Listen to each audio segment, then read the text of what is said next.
नमस्कार, म हजुरहरूकै जेनजी मित्र प्रदीप पौडेल। हजुरहरूलाई मेरो भिडियोमा स्वागत गर्न चाहन्छु।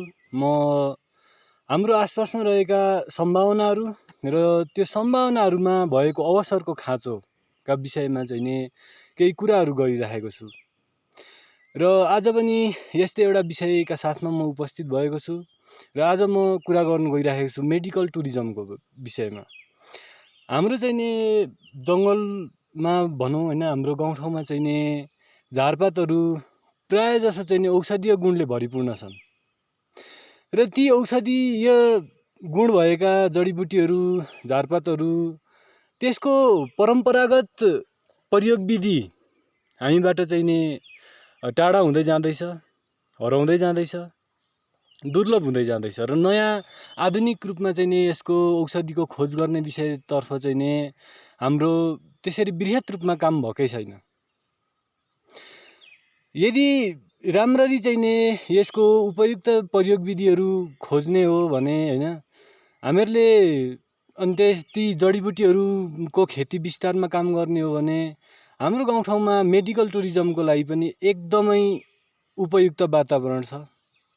किन भन्दाखेरि यहाँको चाहिँ नि यो स्वच्छ हावापानी, यो मौसम, यहाँको चाहिँ नि आध्यात्मिक एउटा शक्तिले तपाईँको आदिउदो रोग त यसै निको पारिदिन्छ।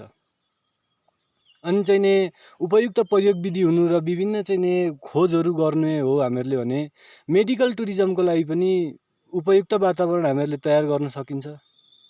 तर यस्ता सम्भावनाहरूलाई छोडेर हामी चाहिँ नि विदेश जानुपर्ने बाध्यता आजसम्म पनि जस्ताको जस्तै छ। यसमा चाहिँ नि हाम्रो गम्भीर ध्यानाकर्षण हुन जरुरी छ हैन। हामीहरूले चाहिँ नि यी विषयहरूमा काम गर्नै पर्छ। हाम्रा चाहिँ नि विभिन्न जडीबुटीहरू यो प्रयोग नहुनाले तपाईँको खेती विस्तार हुँदैनन् र प्रयोग नभइसके पछाडि, खेती विस्तार नभइसके पछाडि यो दुर्लभ हुँदै जान्छ, हराउँछ, मासिन्छ। अनि परम्परागत त्यो प्रयोग विधिहरू पनि, त्यो उपचार पद्धतिहरू पनि हराउँदै जान्छन्, मासिँदै जान्छन् र नयाँ प्रयोग विधिहरू, आधुनिक चाहिँ नि चिकित्सा पद्धतिहरूको खोज नहुनाले, औषधिहरूको खोज नहुनाले तपाईँको ती जडीबुटीहरू केही न कामको हुन्छन् क्या। तर हामीहरूले यसमा लागि परेर काम गर्ने हो भने मेडिकल टुरिज्मको लागि अत्यन्तै उपयुक्त ठाउँहरू हामीसँग छन् हैन। जडीबुटीहरू पनि छन्, त्यसको खेती विस्तार पनि मजाले गर्न सकिन्छ र यसबाट विश्वभरिमा लाखौँ करोडौँ रोगीहरूले उपचार पाउँछन्।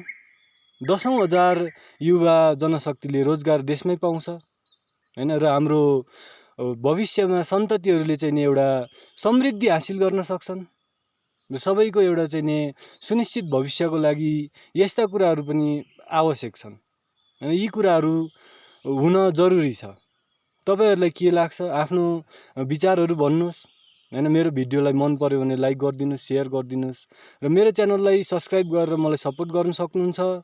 यतिन्जेलसम्म मेरो कुराहरूलाई धैर्यतापूर्वक सुनिदिनु भयो, यहाँहरू सबैजनालाई हार्दिक कृतज्ञता जाहेर गर्न चाहन्छु। मेरो कृतज्ञतालाई स्वीकार गरिदिनु होला।